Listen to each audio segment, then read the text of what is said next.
আর আমি যদি স্বামীকে দেই 3টা, স্ত্রীকে দেই 2টা, আর সন্তানকে দেই 1টা, তাহলে কারো অপচয় হবে না। যার যতটুকু দরকার ঠিক ততটুকুই কাজে লাগবে। চিল্লায় বলেন ঠিক কিনা?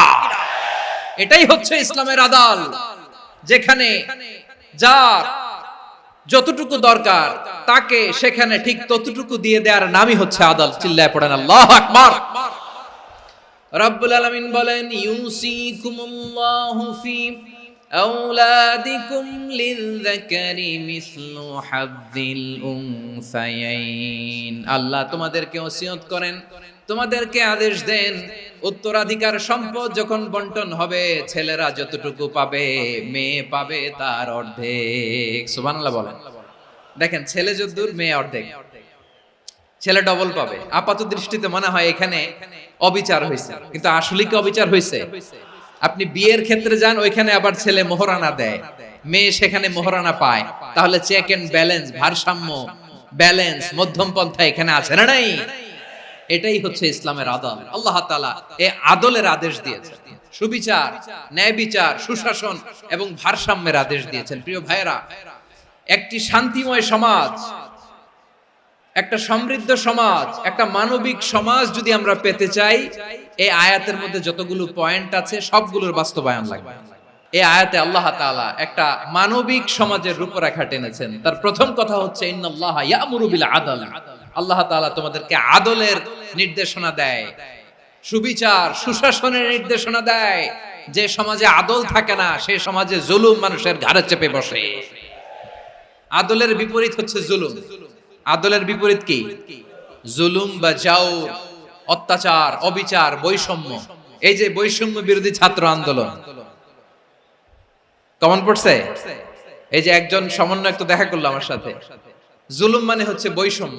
বৈষম্যের স্থান ইসলামে নাই, অবিচারের স্থান ইসলামে নাই, জুলুমের স্থান ইসলামে নাই। আল্লাহ তাআলা বলেন যে আমি জুলুমকে নিজের জন্য হারাম করেছি এবং তোমাদের জন্য হারাম করেছি। বিশ্বনবী ফরমান, আল্লাহ তাআলা বলেন হাদিসে কুদসিতে, ইয়া ইবাদি ইন্নী হারামতুয যুলমা আলা নাফসি ওয়া জাআলতুহু বাইনাকুম মুহাররামান ফালা তাযালামু। আমার গোলামেরা শোনো, নিশ্চয় আমি আল্লাহ তাআলা জুলুমকে আমি আমার উপরে হারাম করেছি, অনুরূপভাবে জুলুম করাকে তোমাদের উপরেও হারাম করেছি। ফলে ফালা তাযালামু, তোমরা একে অপরের সাথে জুলুম করো না। নির্দেশনাটা কার? খবরদার, জুলুমের সাথে আমাদের কোনো সম্পর্ক নাই। আল্লাহ তাআলা আদলের আদেশ দিয়েছেন, আদালতের আদেশ দিয়েছেন, সুশাসনের, ন্যায় বিচারের আদেশ দিয়েছেন। ইন্নাল্লাহা ইয়ামুরু বিল আদল। আমাদেরকে আদল প্রতিষ্ঠা করতে হবে। জুলুমের সাথে ইসলামের কোনো সম্পর্ক নাই। আল্লাহ তাআলা জালিমদের জন্য কঠিন শাস্তি প্রস্তুত করে রেখেছেন। এক্সট্রা জুডিশিয়াল কিলিং এর কোনো হিসাব নাই। বিচার বহির্ভূত হত্যা, এনফোর্স ডিসঅ্যাপিয়ারেন্স, গুম, যেটা সবচাইতে বড় মানবতা বিরোধী অপরাধ। কত মানুষ যে গুম হয়েছে তার কোনো ইয়ত্তা নাই। যেই ফ্যামিলির সদস্য গুম হয়েছে, তারা কি ওই লোকটার জন্য মাগফিরাতের দোয়া করবে নাকি সুস্বাস্থ্যের দোয়া করবে তারা নিজেরাও জানতো না। কারণ জানে না ও বেঁচে আছে না মরে গেছে। আহা, বিডিআর নওজওয়ানদের যারা ছাড়া পেল দেখলাম, বিনা অপরাধে, কোন অন্যায় ছাড়া, অপরাধ ছাড়া তাদের জীবন থেকে, তাদের তারুণ্যের, তাদের যৌবনের 15 বছর, 16 বছর, 17 বছর নাই। 6 মাস বয়সের ছোট বাচ্চাকে রেখে জেলে গেছে। 6 মাসের মেয়ে বেরোয় দেখে মেয়ের বয়স 17 বছর। মেয়ে বাবারে চিনে না, বাবা মেয়েরে চিনে না। মেয়েকে এখন বিয়ে দিয়ে আরেক ছেলের হাতে তুলে দিবে। মেয়ের শৈশব বাবা দেখে নাই, মেয়ের কৈশোর বাবা দেখে নাই, মেয়ের তারুণ্য দেখে নাই। আরেক যুবককে দেখলাম 14 দিনের সংসার, 2 সপ্তাহের সংসার শেষে জেলে গেছে। কত যুবকের যে স্ত্রী চলে গিয়েছে ফ্যামিলি ছেড়ে, কারণ জানে না তো কবে আসবে, কি হবে, কেউ জানতো না। দাম্পত্য জীবনের মাত্র 14 দিনের স্মৃতি, এই স্মৃতিকে আঁকড়ে ধরে এক বোন 16টা বছর, 17টা বছর কাটিয়ে দিয়েছে। আমি নিউজটা দেখে ভাবলাম, আমার এই বোনের প্রতিটি দিন কিভাবে কেটেছে, প্রতিটি রাত কিভাবে কেটেছে, প্রতিটি ক্ষণ কিভাবে কেটেছে। বিশ্বনবী বলেছেন, ইত্তাকি দাওয়াতাল মাজলুম ফাইন্না লাইসা বাইনাহু ওয়া বাইনাল্লাহি হিজাব।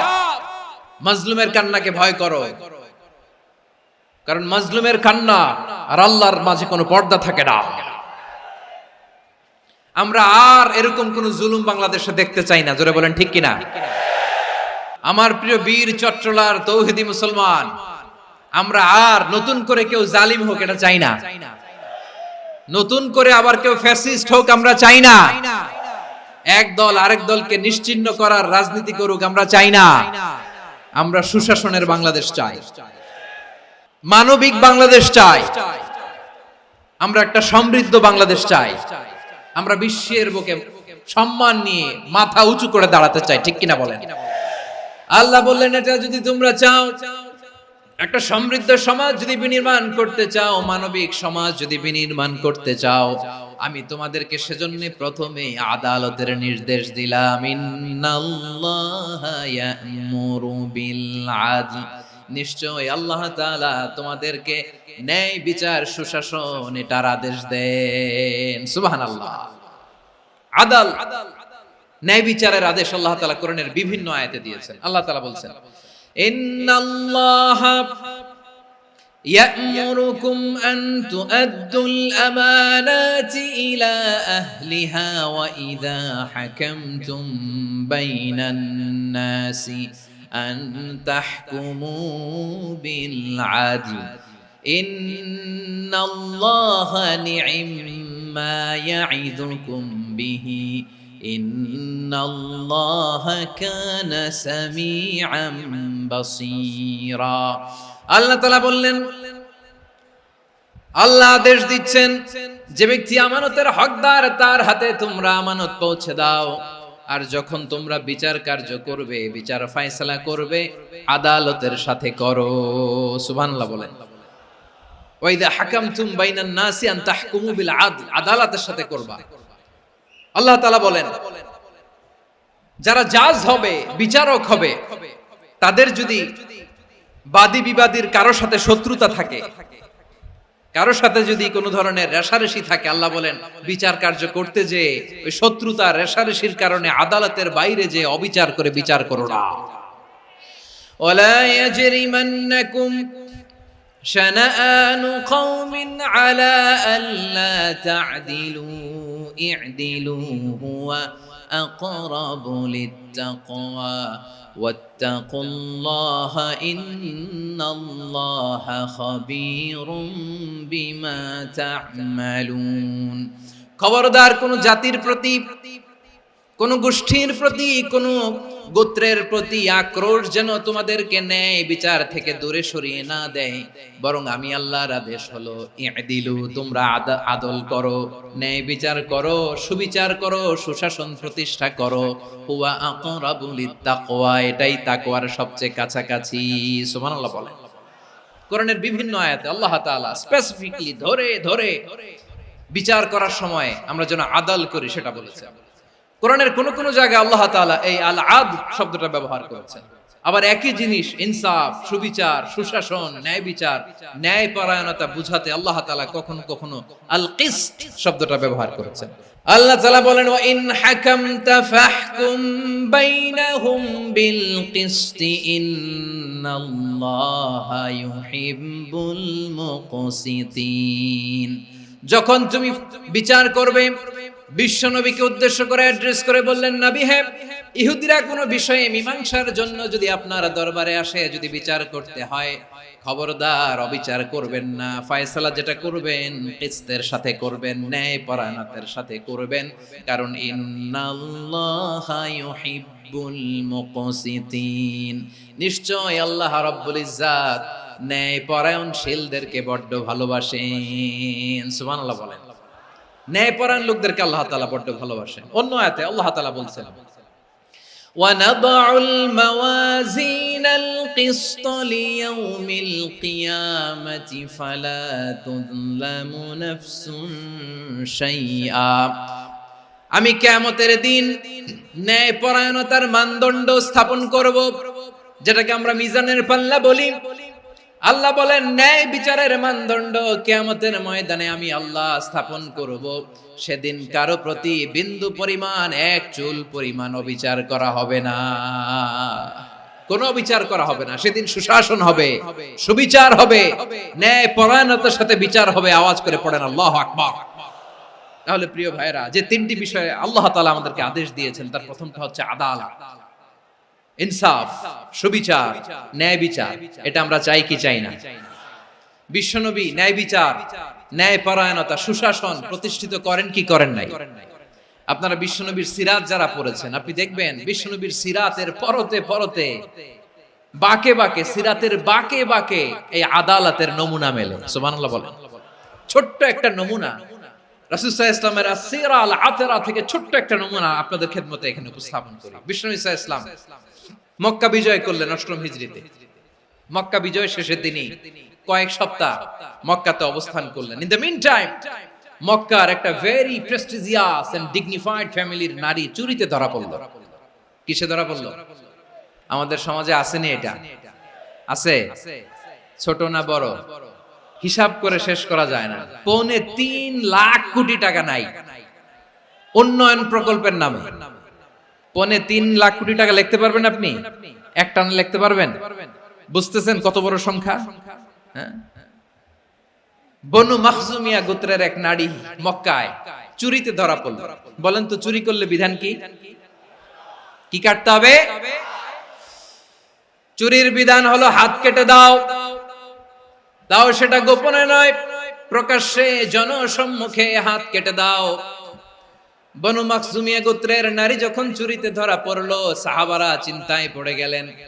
সবে মাত্র মক্কার লোকেরা কালিমা পড়ে মুসলমান হয়েছে, ইসলামের আইন কানুন তেমন জানে না, ইসলামী শরিয়ার সাথে বেশি পরিচিত নয়।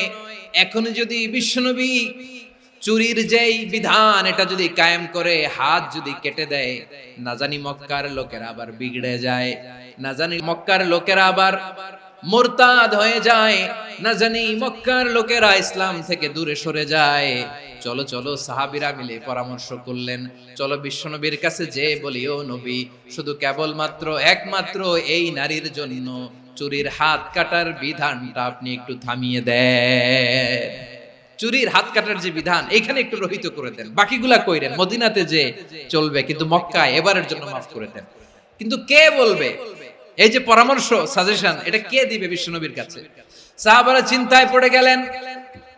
আল্লাহর নবীর সামনে দাঁড়িয়ে আল্লাহর দেয়া হুদুদ, আল্লাহর দেয়া বিধান থামিয়ে দেওয়া, মাফ করে দেওয়া, এই কথা বিশ্বনবীর সামনে বলার সাহস তো কেউ রাখে না। কেউ কেউ বলল, বিশ্বনবীর পালক পুত্র যায়েদ বিন হারেসার সন্তান উসামারে বিশ্বনবী নাতির মতো আদর করে, বড্ড বেশি ভালোবাসে উসামারে। এজন্য সাহাবারা উসামাকে বলতো হিব্বু রাসূলিল্লাহ, বিশ্বনবীর ভালোবাসা। কি বলতো? সাহাবীরা বললেন বিশ্বনবীর ভালোবাসা হিব্বু রাসূলিল্লাহ, উসামারে পাঠাও। উসামারে বিশ্বনবী নাতির মতো স্নেহ করে, মায়া করে, ভালোবাসে। আমরা পারবো না, উসামা পারবে। সবাই মিলে ফুলিয়ে ফুসিয়ে ওসামাকে, ছোট্ট ওসামাকে রাজি করালো। ওসামা এমন এমন কথা যে তুমি বিশ্বনবীর কাছে বলতে হবে, পারবা নাকি? ওসামা বলে পারবো। সাইয়েদনা ওসামা রাদিয়াল্লাহু তাআলা আনহু তরুণ সাহাবী বিশ্বনবীর কাছে গেলেন, যে বললেন, নবী, বনু মাখজুমিয়া গোত্রের এক নারী চুরিতে ধরা পড়েছে, এবারের জন্য কি এই মহিলাটারে মাফ করে দিলে হয় না? এবারের জন্য একটু ক্ষমা করা যায় না নবী? বিশ্বনবী বলেন, আতাশফাউ ফি হাদ্দিম মিন হুদুদিল্লাহ, তোমার এত বড় সাহস উসামা, তুমি আল্লাহর হাত, আল্লাহর দেয়া বিধান, এটার ব্যাপারে সুপারিশ করতে এসেছো? তোমরা কি জানো তোমাদের আগে যত কওম, যত গোত্র, যত জনপদ ধ্বংস হয়েছে তার কারণ ছিল তাদের মধ্যে গরিবরা অন্যায় করলে তারা বিচার করত, আর ধনীরা অন্যায় করলে তারা মাফ করে দিত। খবরদার! ওয়া আইমুল্লাহ লাউ আন্না ফাতিমাতা বিনতি মুহাম্মাদিন সারাকাত লাকাতা মুহাম্মাদুন ইয়াদাহা। বিশ্বনবী বললেন, ওরে ওসামা, বানু মাখজুমিয়ার ওই প্রেস্টিজিয়াস এন্ড ডিগনিফাইড ফ্যামিলির মেয়ে তো দূর কি বাত, অনেক দূরের কথা। জেনে রেখো ওসামা, আমার কলিজার টুকরা, নয়নের পুটুলি ফাতেমাও যদি মক্কার জমিনে আজকে এই চুরির দায়ে ধরা পড়তো, আমি বিশ্বনবী মুহাম্মদুর রাসূলুল্লাহ ধরে ফাতেমার ডান হাতটা কেটে দিতে এক বিলম্ব দেরি করতাম না। ইন্নাল্লাহা ইয়া'মুরু বিল আদল, আমাদেরকে জাস্টিস শিখায়। পশ্চিমারা আমাদেরকে ইনসাফ শিখায়, আমাদেরকে সুশাসন শিখায়। আর ইনসাফ, সুশাসন, ন্যায় বিচার, সুবিচার, জাস্টিস কারে বলে বিশ্বনবীর বায়োগ্রাফি থেকে জেনে নাও। এই ছিল বিষ্ণু ইসা ইসলামের আদালতের নমুনা। আপনি যদি সাইয়েদনা ওমর ফারুকের জীবনের দিকে তাকান, এমন কঠোর, এমন বীর সেনানী ছিলেন।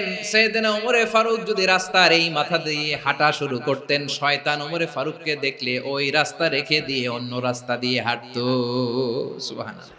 ওমর ফারুক রাদিয়াল্লাহু তাআলা কি পার্সোনালিটি ছিল, কি পার্সোনালিটি।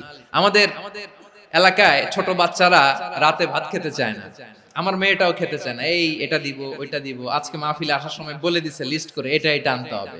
তো ছোট্ট বাচ্চাদের অনেক বায়না থাকে, ওরা রাতে খেতে চায় না।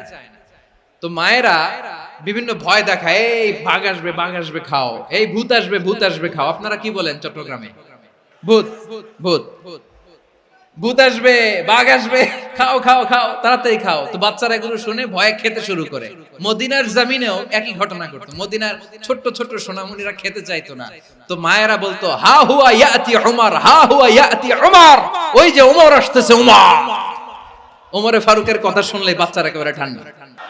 প্রভু তুমি বলেছ রাসূল দেবে না, বলনি দেবে না ওমর, বলনি দেবে না হামজা তারি, খালিদ বিজয় সমর। প্রভু তুমি বলেছ রাসূল দেবে না, বলনি দেবে না ওমর, বলনি দেবে না হামজা তারি, খালিদ বিজয় সমর। প্রভু তুমি বলেছ রাসূল দেবে না। আল্লাহু আকবার। ওমর ফারুক রাদিয়াল্লাহু তাআলা আনহু, ওনার কথা শুনলে গায়ের মধ্যে গুজবাম হয়, গায়ের পশমগুলো দাঁড়িয়ে যায়। সুবহানাল্লাহ বলেন। কি পার্সোনালিটি ছিল, কি ব্যক্তিত্ব ছিল। মুনাফিকরা ওমর ফারুককে জমের মতো ভয় পেত। শয়তান, খুদ শয়তান এই রাস্তা দিয়ে আসলে শয়তান অন্য রাস্তা দিয়ে হাঁটতো। ওমর ফারুক রাদিয়াল্লাহু তাআলা আনহুর জীবনে যদি দেখেন, তাহলে সেখানে আপনি আদালতের, ইনসাফের, সুশাসনের, জাস্টিসের নমুনা দেখতে পাবেন। কয়টা শুনবেন? সাইয়েদনা ওমর ফারুক রাদিয়াল্লাহু তাআলা আনহুর সন্তান আব্দুর রহমান মিশরে মদ খেয়ে মদ্যপ অবস্থায় ধরা পড়েছে। মদ খাওয়ার কারণে, মদ যদি কেউ পান করে আর যদি প্রমাণিত হয়, তার বিচার হলো 80 বেত। আওয়াজ করে বলেন কয় বেত? বাংলাদেশেও তো এই আইন আছে নাকি? বাংলাদেশে আছে? হ্যাঁ, মদ খাইলে 80 বেত, এই আইন বাংলাদেশে চালু হোক, আমরা চাই কি চাই না? একেবারে সহজ, পানির মতো সহজ হিসাব, একেবারে সহজ। ওমর ফারুক রাদিয়াল্লাহু তাআলা আনহুর ছেলে ভুল করে মদ পান করে ফেলেছিলেন। আব্দুর রহমান, ঘটনা ঘটেছে মিশরে। মিশরের গভর্নর তখন আমর ইবনে আস রাদিয়াল্লাহু তাআলা আনহু।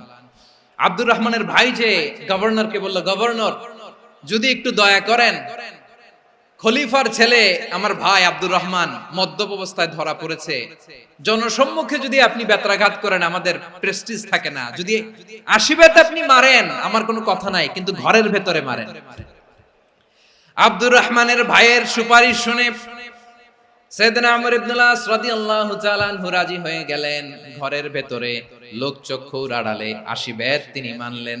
কিন্তু ঘটনাক্রমে এই কথা লুকিয়ে লুকিয়ে ঘরের ভেতরে 80 বেত মারার কথা সাইয়েদনা ওমর ফারুক মদিনা থেকে জানতে পারলেন। মদিনা থেকে তিনি ফরমান জারি করলেন, এই বিচার যেমনটি আমর ইবনে আস আদায় করেছে, এটা প্রকৃতপক্ষে আদায় হয় নাই।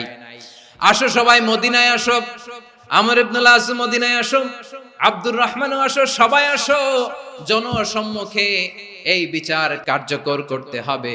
সাইয়েদনা ওমর ফারুক মসজিদে নববীর পিলারের মধ্যে নিজের ছেলেকে বাঁধলেন, আবার জনসম্মুখে 80টা বেত তার গায়ের মধ্যে মারলেন।